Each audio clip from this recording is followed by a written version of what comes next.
Hello, everyone. I am Sloan Hill, and my presentation today is inquiry-based learning through inductive grammar instruction. The grammar thrills without the boring drills. I am really excited to present this to you today because it's very relevant for my current context. Before we begin, I have a handout that discusses some of the presentation highlights, then some information that we will look into more later. Okay, to begin, my current context, which most of you know, is in Qatar. I live in Qatar. I've been here. This is my second school year here. My school is an IB World School. It is aimed for K through 12. I currently teach 5th grade. We teach Arabic native speakers. 100% of them are Arabic native speakers. They have about an intermediate to advanced English language fluency in oral communication skills, but sometimes they struggle with writing and reading. The languages of instruction are Arabic and English. In the IB, we are focused on inquiry-based learning, so that's where I found my topic, and we struggle. We've only been IB for 3 years, so it's fairly new, and I'm new myself, and I feel like we're always struggling to attach to the demands of the curriculum, which is inquiry as much as possible, and teaching essential English language skills. So it's difficult to find the balance. And as an ESL teacher coming from the US, where I was taught I do, we do, you do procedure when teaching, I struggle sometimes to add in the inquiry. So when I found a point in the book that talked about inductive grammar teaching, I thought, ding ding, this could be something that I could learn more about, so I could add in a more inquiry-styled ways to teach grammar and to enhance my students' ability to inquire and to figure out things on their own. Okay, let's get going. Okay, so inquiry-based learning, like I just said, it's kind of giving the students the power to figure out things on their own. I think that's a pretty good broad explanation of it. It's making it learner-centered, having the students figure out the information by themselves. So it's very rooted in research, in problem solving. Teachers are more facilitators, so they're kind of providing the avenues, not necessarily the knowledge. The students are seeking the knowledge and connecting that knowledge to broad concepts. So in IB, for example, we have in the PYP, the primary years program, which is 1 through 5, I believe, they're given units of inquiry, and they have big concepts where they're trying, and then themes, and they're trying to connect all across all different subjects. So we give them the learning experience. That's like we're talking about systems right now. So one of their learning experience last year was simulating a beehive where they all had a specific role. They had to do that role. They couldn't do anything else. And it's supposed to get them to understand the central idea that systems establish rights and opportunities for individuals. So they understand, okay, why did I wanted to be the queen bee, and the students, that's not how the system works. So they can then connect the different systems like government, economy, and their role in the systems. So it's kind of giving them those small examples so that they can connect the big ideas that you want them to understand, the conceptual understanding, as they would say. So it's allowing them to figure out their understanding, find out the knowledge, and you're just there kind of to guide them towards those big ideas. Okay, we'll talk more about those definitions later. So inquiry-based learning and English language learners, what are the benefits? inquiry-based learning, there's lots of studies that it helps build lifelong learners in general, so that's a huge benefit. And for English language learners as well, there are lots of benefits. So for example, the learner becomes an active participant in the lesson. Instead of the teacher being the primary knowledge giver, the learner becomes the knowledge seeker. They are given the task to figure it out on their own, to search. So in that search, they are the active participant. So as well, in that search, they are also practicing more language. So it's helping students practice oral language because there's a lot of collaboration and a lot of reflection that's involved in inquiry learning. So critical thinking skills, that's connected to the problem solving activities that could be in inquiry learning. They just develop a deeper understanding of the content, which connects down to the last benefit of improves cognitive and metacognitive skills. So they're understanding the content a lot deeper because they are, like I mentioned before, connecting it to other contents. Students are more engaged because the load is on them, so they have a lot to do. There's more engagement, and they get to decide sometimes where they go. That's a lot of open inquiry. Students develop a positive attitude towards learning, and students increase linguistic and communicative competencies. So they're getting the language and they're getting the communication practice. So they're getting both at the same time. So I think the benefits are huge. Challenges, of course, there's always challenges, could be an cognitive overload because you have this new way of learning where you're kind of in charge of your own learning, and also the language. So it could make it difficult, especially for beginners. It mentions down that lower proficient students could struggle with inquiry-based learning. The teachers could be resistant. There's lots of communicative demands. Teachers in general, traditional teachers, maybe coming from the US where we are used to that certain routine, could think that, well, how do I teach them? How are they going to practice grammar, for example? How are they going to practice the form if they have to figure it out and I can't tell them how to do it? So it could be, and it's hard. It's also a lot more work on the teacher to structure inquiry. It maybe seems like there's less work, but there's a lot going into it because it's that deep. We're trying to get those big ideas. Also more work on the student. Because there's so much student self-teaching, self-regulation, misunderstandings could occur. So those are some of the challenges. Okay, and what are types of grammar instruction? So here is where I found the connection in our book, is when False mentions inductive and deductive teaching methods. So a deductive method is more traditional. I'm not saying there's anything wrong with it. I'm just trying to find ways to connect to my context and my curriculum demands. So deductive teaching is more traditional, like I mentioned before. So present, practice, produce. The teacher gives the rule, the students practice the rule, and the students later can produce the rule on their own. It's very teacher-centered, it's explicit, and it's clear.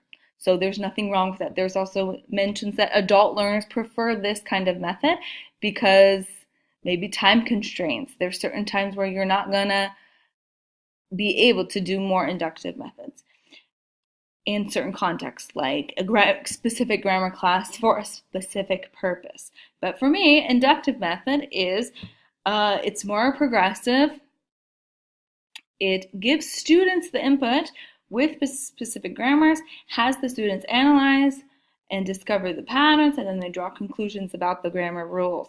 So it's student-centered. It can be time-consuming and messy, but when in K through 12, I think this is a great method, especially in my context, like I mentioned before. So here are some audiolingual, some ways, inductive teaching methods: total physical response, communicative language teaching, contrast raising, genre-based approach are all connected to these inductive methods of teaching language. I really liked this diagram, especially for inductive. So we go from specific, we start with the specific, and then we move to more general rules. So giving the specific examples up front, then we generalize, we make connections, we use those higher order thinking skills to create a general rule for the grammar. Deductive is the opposite, general to more specific. So the teacher gives the general grammar rule and then the students practice more specific. Okay, so inductive teaching and inquiry. So if you can look at these two definitions, I am amazed by the commonalities. Okay, exploratory, learner-centered, that's a big one. So both are learner-centered. Both in the inductive teaching definition, we see the word inquiry learning, problem-based learning. In inquiry definition, we see the word inductive. So they're clearly connected. Clearly, inductive teaching leads more towards inquiry-based learning, which is what we want.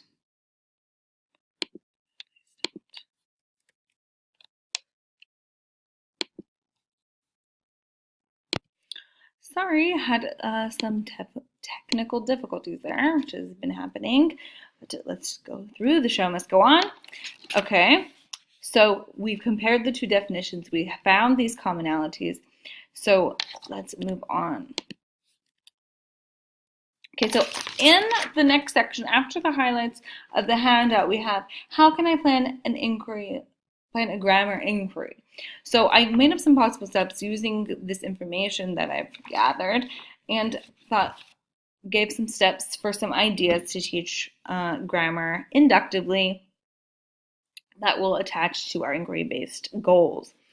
First, the teacher could decide the grammar focus based on curriculum needs. So whatever you're focusing on, which grammar rules that you need to teach, maybe something that you've seen already that the students are confused about, something that you want to teach in your lesson. So figure that out, find a grammar focus, select the input. Here at the bottom, I put different sources for authentic input that you can find to get that grammar, those grammar examples, and you could give those to your students. So then teacher, so here, let's give some examples, sorry. A classroom library, so the students could go on their own and try to find what you're looking for. You could use read-alouds, news articles, YouTube videos, so you can be a mix of text and listening task. Teacher poses a grammar question to students. Students use input to determine the grammar rule. Students share, teacher confirms or adjusts and expands their conclusions. And teachers and students reflect on new understandings. So let's move on into some examples, some specific examples. Oh no, specific teaching tips and then examples. Okay, so for teaching grammar, some tips that I've found and put together for you are use structured or guided inquiry. So they're structured and guided inquiry. It's not complete open inquiry. It's not student-led, but it is. So there's two ways. Structured inquiry is the teacher is kind of leads and gives the question, gives the focus. And then the students use the teacher's method to inquire into the grammar rule. So the teacher chooses the focus and how they're going to inquire into the rule. So gets all the input themselves. Or guided inquiry, which the student or the teacher presents the focus, and then the students figure out how are they going to figure it, how are they going to find that grammar rule themselves. So that's even more inquiry-based, which is where we want to move to. Sometimes it can't be so open, especially with beginner learners. Start with questions, like I mentioned before. Use authentic and relevant content. Allow students to create their own assessment materials.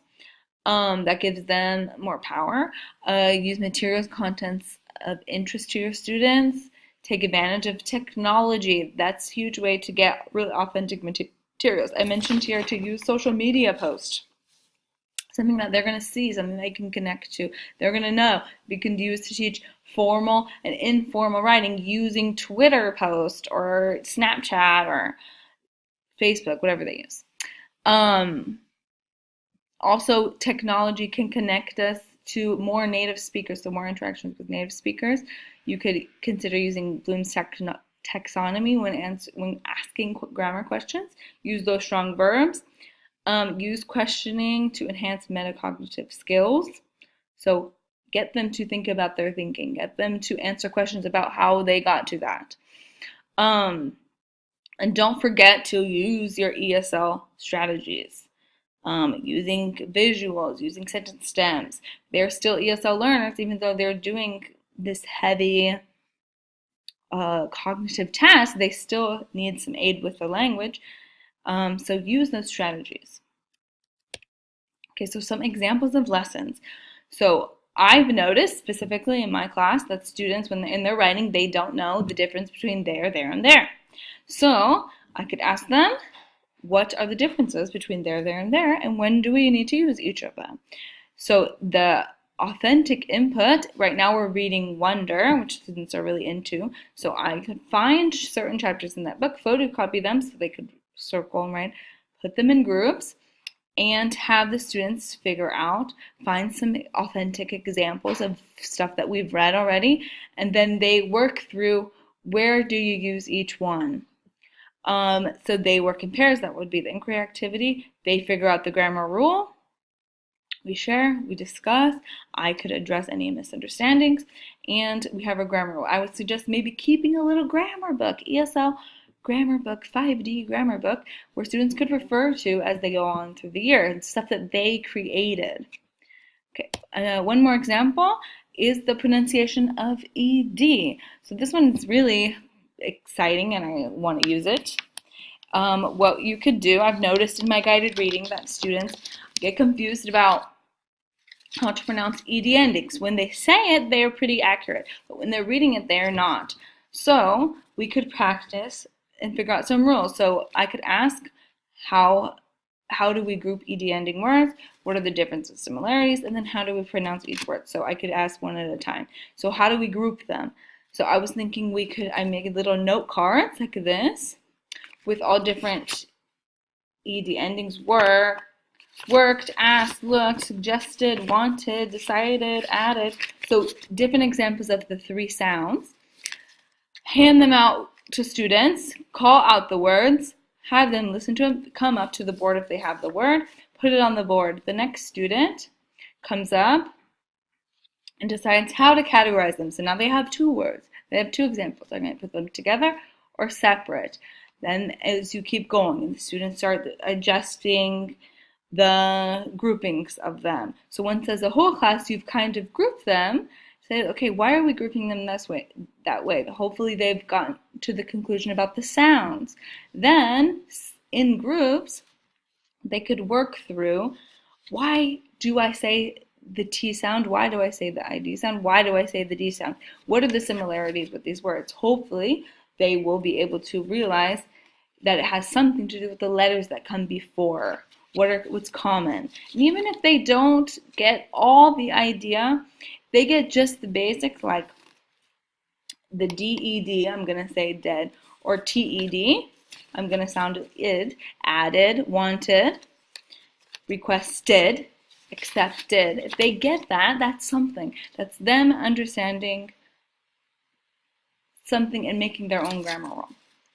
Okay, so then you bring it all together, share, discuss, add that to your grammar book.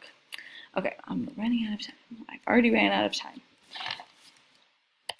So in conclusion, I have found that by using inductive teaching methods for grammar, I can add grammar into my inquiry demanding curriculum and hopefully build my learners through structured inquiry to become better inquirers in general.